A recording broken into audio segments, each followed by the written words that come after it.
இங்க இருக்கிற 14,400 பேர்ல எனக்கு தேவை அந்த ஒரு கூலி, அந்த ஒத்த கூலி.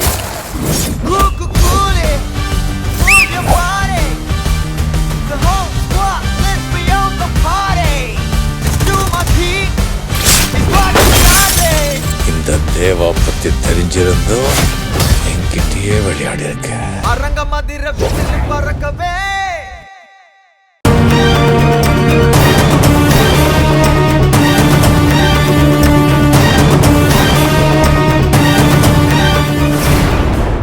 வாங்க சார், வாங்க சார்.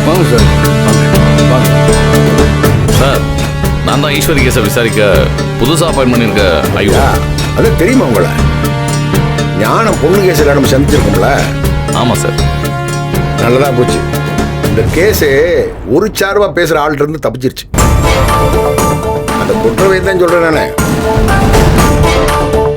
அவங்க பொண்ணுக்கு பொண்ணு தான் உதவி பண்ணுங்கிற தப்பாக புரிஞ்சுக்கிட்டு சட்டத்தை அவங்க வளர்க்க ஆரம்பிச்சிட்டாங்க. அதுக்காகத்தான் என் வக்கீலை வச்சு இந்த கேஸில் ஒரு நேர்மையான அதிகாரியை பொண்ணு நான் கேட்டுக்கிட்டேன். இப்போ உங்களை அனுப்பியிருக்காங்க. ரொம்ப சந்தோஷம்.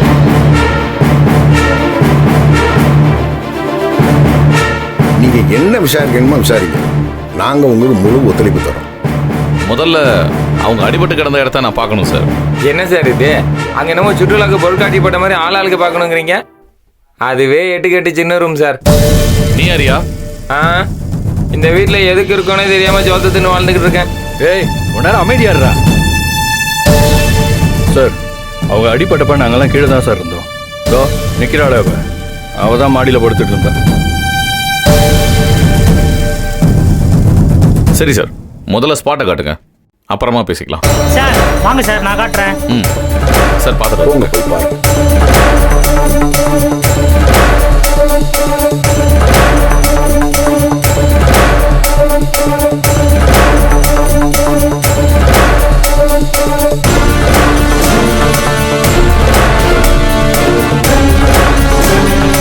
வாங்க சார், இந்த பக்கம் தான்.